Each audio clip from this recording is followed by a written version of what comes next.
سیدنا ابو موسیٰ اشعری رضی اللہ عنہ سے مروی ہے، وہ کہتے ہیں رسول اللہ صلی اللہ علیہ وسلم 4 چیزیں بتلانے کے لیے ہمارے اندر کھڑے ہوئے اور فرمایا، بے شک اللہ تعالیٰ نہیں سوتا اور سونا اسے زیب بھی نہیں دیتا، وہ ترازو کو پست بھی کرتا ہے اور بلند بھی کرتا ہے، رات کے عمل دن کو اور دن کے عمل رات کو اس کی طرف بلند کر دیے جاتے ہیں۔ حدیث نمبر 11 مسند احمد۔ دوسری سند، رسول اللہ صلی اللہ علیہ وسلم نے فرمایا، بے شک اللہ تعالیٰ نہیں سوتا اور اس کے شایان شان بھی نہیں ہے کہ وہ سوئے، وہ ترازو کو پست بھی کرتا ہے اور بلند بھی کرتا ہے، اس کا پردہ آگ ہے، اگر وہ اس پردے کو ہٹا دے تو اس کے چہرے کی انوار و تجلیات ان تمام چیزوں کو جلا دیں جن کو اس کی نظر پاتی ہے۔ اللہ کی نظر تمام مخلوق پر ہے، اس لیے مفہوم یہ ہے کہ پردہ دور ہونے سے تمام مخلوق جل کر راکھ ہو جائے۔ پھر ابو عبیدہ نے یہ آیت تلاوت کی، جب وہاں پہنچے تو آواز دی گئی کہ بابرکت ہے وہ جو اس آگ میں ہے، اور برکت دیا گیا ہے وہ جو اس کے آس پاس ہے، اور پاک ہے اللہ جو تمام جہانوں کا پالنے والا ہے۔ سورہ نمل آیت نمبر 8۔ حدیث نمبر 12 مسند احمد۔ سیدنا ابو ہریرہ رضی اللہ عنہ سے روایت ہے کہ رسول اللہ صلی اللہ علیہ وسلم نے فرمایا، اللہ تعالیٰ کا دایاں ہاتھ بھرا ہوا ہے، دن رات کا متواتر خرچ اس میں کمی نہیں کر سکتا۔ کیا تم نے غور کیا ہے کہ اس نے زمین و آسمان کی تخلیق کے وقت سے لے کر آج تک کیا کچھ خرچ کیا ہے، لیکن یہ خرچ بھی اس چیز میں کوئی کمی نہ کر سکا جو اس کے دائیں ہاتھ میں ہے۔ اس کا عرش پانی پر ہے اور اس کے دوسرے ہاتھ میں ترازو ہے، کسی کے حق میں اس کو پست کر دیتا ہے اور کسی کے حق میں اس کو بلند کر دیتا ہے۔ حدیث نمبر 13 مسند احمد۔ سیدنا ابو ہریرہ رضی اللہ عنہ سے یہ بھی مروی ہے کہ نبی کریم صلی اللہ علیہ وسلم نے فرمایا، اللہ تعالیٰ قیامت والے دن زمین و آسمان دائیں ہاتھ میں پکڑ اور لپیٹ کر کہے گا، میں ہی بادشاہ ہوں، کہاں ہیں زمین والے بادشاہ؟ حدیث نمبر 14 مسند احمد۔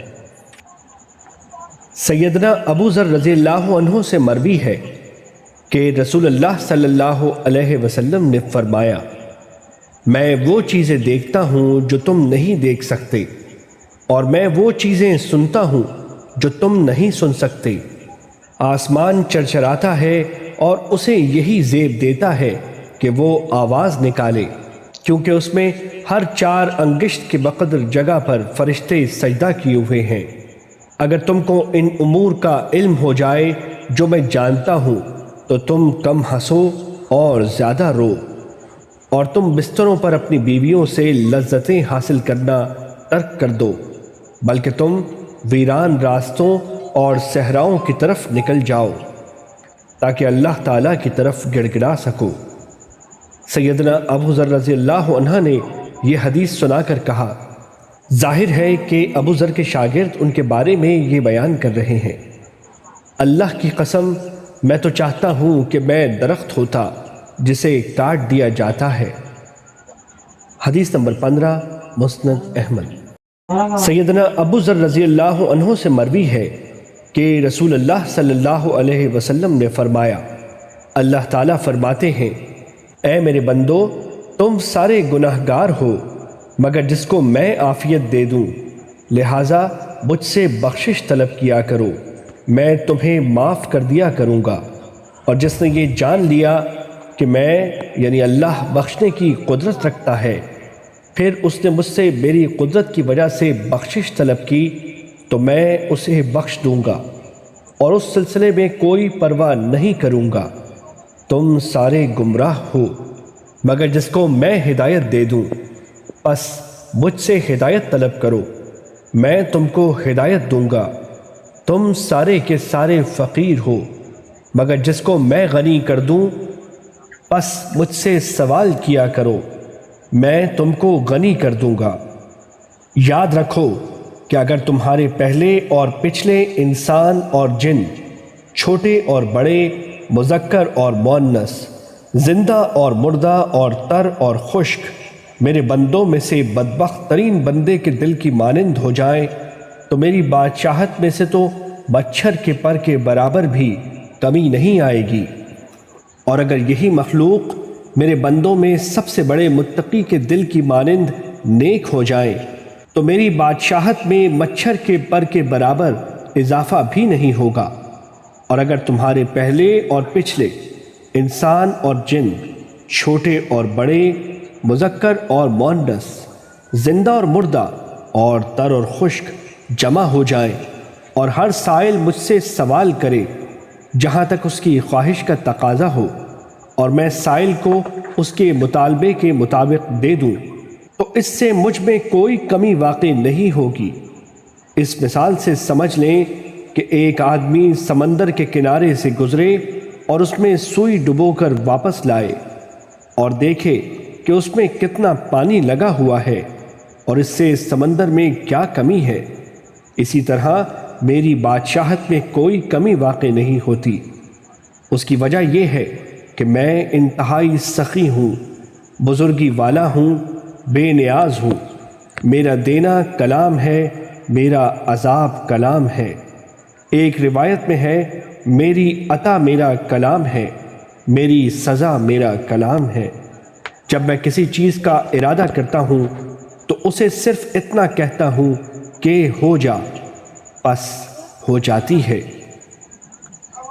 حدیث نمبر 16، مسند احمد۔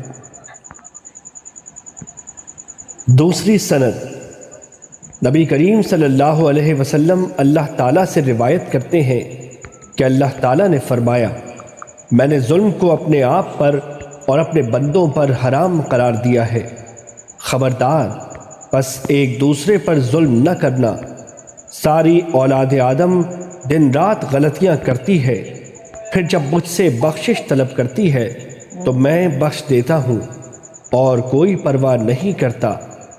اللہ تعالیٰ نے مزید فرمایا، اے بنو آدم، تم سارے گمراہ تھے مگر جس کو میں نے ہدایت دی، تم سارے ننگے تھے مگر جس کو میں نے لباس دیا، تم سارے بھوکے تھے مگر جس کو میں نے کھانا کھلایا، تم سارے پیاسے تھے مگر جس کو میں نے پانی پلایا۔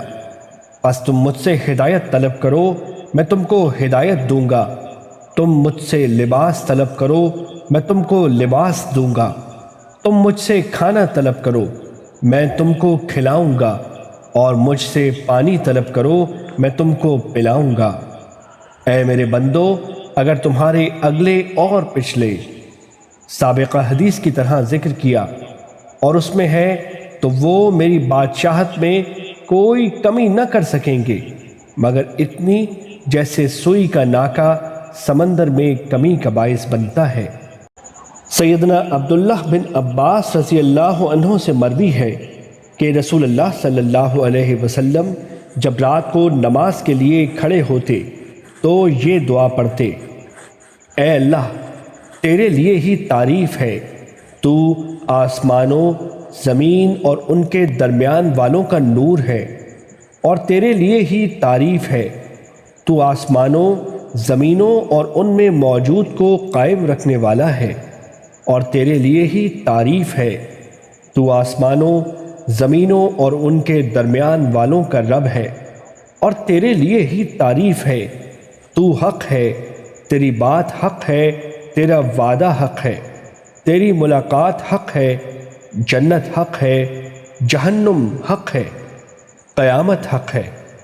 اے اللہ، میں تیرے لیے مسلمان ہوا، تجھ پر ایمان لایا، تجھ پر بھروسہ کیا، تیری طرف رجوع کیا، تیرے ساتھ جھگڑا کیا اور تیری طرف فیصلہ لے کر آیا۔ بس تو میرے لیے وہ گناہ بخش دے جو پہلے کیے، جو بعد میں کیے، جو مخفی طور پر کیے اور جو اعلانیہ طور پر کیے۔ تو میرا معبود ہے، تیرے علاوہ کوئی معبود برحق نہیں ہے۔ حدیث نمبر 18، مسند احمد۔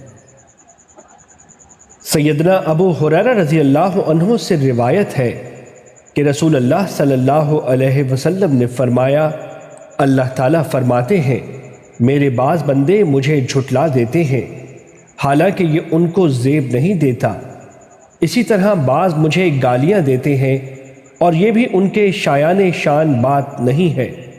مجھ کو جھٹلانے کی صورت یہ ہے کہ بندہ کہتا ہے جس طرح اللہ نے ہمیں پہلی دفعہ پیدا کیا وہ اس طرح ہمیں دوبارہ پیدا نہیں کرے گا، اور مجھے گالی دینے کی صورت یہ ہے کہ بندے کہتے ہیں اللہ تعالیٰ کی بھی اولاد ہے، حالانکہ میں تو ایسا بے نیاز ہوں کہ میں نے نہ کسی کو جنا اور نہ میں جنا گیا، اور کوئی بھی میری برابری کرنے والا نہیں ہے۔